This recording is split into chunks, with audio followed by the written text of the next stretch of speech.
C'est le docteur Rokhaya Ndao Diansy. Je suis gériatre. Je suis au centre médico-social de l'IPRES, actuellement en stage au service de gériatrie de Fann. Alors, docteur Rokhaya Ndao Dian, est-ce que vous pouvez revenir un peu sur qui est personne âgée? En fait, la personne âgée est définie par l'OMS chez toute personne ayant en fait un âge supérieur ou égal à 65 ans. Maintenant, la personne âgée gériatrique, on l'a définie à partir de 75 ans. Donc, c'est la personne en fait qui vieillit avec tous les paramètres qui vont avec ce vieillissement et qui doivent être tenus en compte dans en fait leur prise en charge de façon globale. Nous sommes dans le Ramadan, mais également dans le Carême, des périodes assez difficiles et délicates pour une certaine catégorie de la population. En ce qui concerne les personnes âgées, quel doit être le rôle des proches? Merci beaucoup pour la question. Donc, les proches ont un rôle très important dans en fait cette prise en charge des personnes âgées avec le Ramadan. D'abord, en fait, les proches qui ont des personnes âgées porteuses de comorbidité doivent tout faire pour que ces patients-là puissent consulter avant d'entamer le jeûne.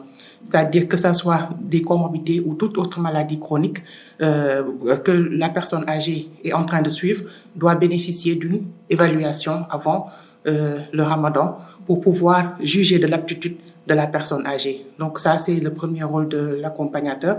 Le second rôle, c'est de s'assurer également que les médicaments soient bien administrés malgré le Ramadan. Également, s'assurer que la personne âgée s'hydrate correctement entre la rupture du jeûne et le repas du matin, que l'on appelle communément le had ou le sourd.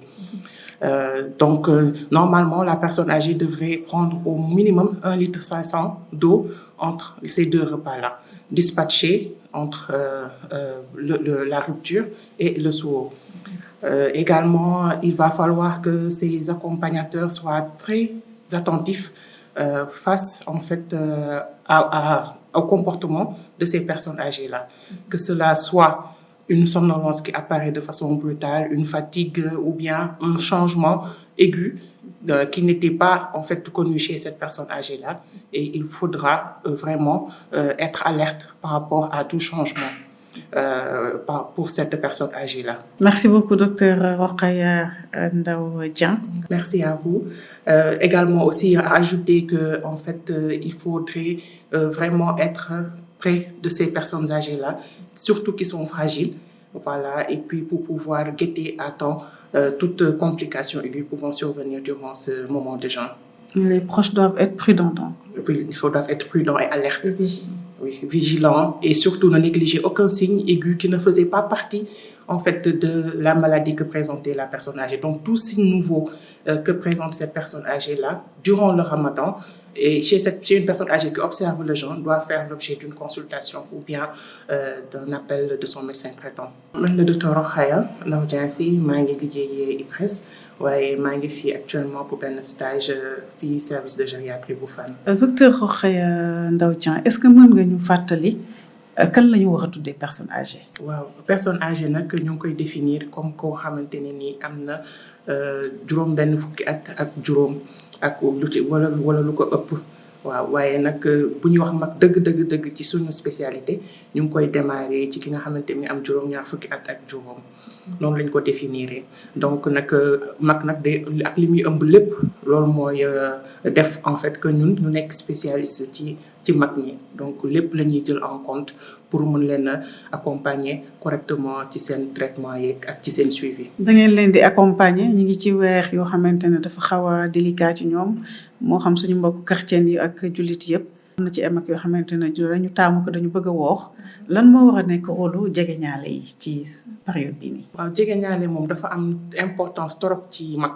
Parce que surtout comme ñu koy waxee ñun day am chaque fois ki nga xamante ni mooy référent principal moom mooy toppatoo ki nga xamante ni mooy mag bi ñu suivre kooku bu weeru koor di jege te fekk ne mag bi dafa am ay yenn feebar yu nekk ci yaramam mu am ci suivi maanaam di ñëw ay rendez-vous pour ñu koy seet ci wàllum feebar boobu noonu kooku dafa war a balaa mag bi di tàmbale koor gi mu indiwaat ko ci médecin am pour kooku càmbat xool ba xam ndax moom mën na woor wala mënut a woor.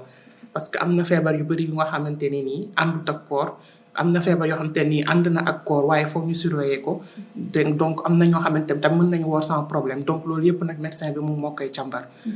jegeñaale bi tamit dafa war a def attention ci garab yi nga xamante ni nii moom la mag bi war a jël donc veiller à ce que mu koy jël heure yi nga xamante ne nii moom la ko médecin bi di wax. ba pare tamit jegeñaale bi dafa war a def tout ba nga xamante ni nii mag bi dina naan ndox correctement si diggante bu dogee koor bi ak diggante xëdd bi minimum 1,5 litre war na ko naan pour nga xamante ni nii du manqué ndox du déshydraté. voilà jegeñaale bi tamit war na bàyyi xel bu baax ci changement de comportement bu personne âgée bi mën a am ci diggante ci biir koor gi. su fekkee ni gis na ne dafa am coppite boo xamante ne nii nekkutoon loo xamante ni bokk na ci feebar bi mu amoon dafa war a yóbbu ko hôpital yóbbu ko ci docteur am mu saytuwaat ko mu xool waru ko bàyyi mu wét daf ko war chaque fois di ko bàyyi xel te bañ a négliger benn signe.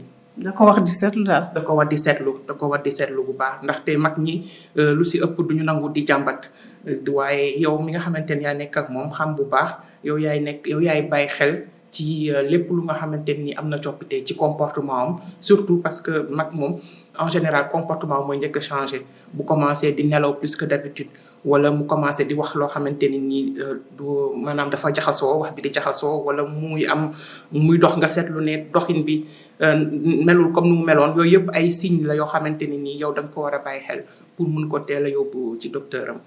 ba pare aussi jéem ko convaincre tamit su fekkee ni dem nañ ba koor gi mënatul a nekk mu mën a arrêter koor gi parce que tamit jaamu yàlla dafa ànd ak wér-gu-yaram. jërëjëf docteur. merci beaucoup ñu ngi lay jërëjëfal.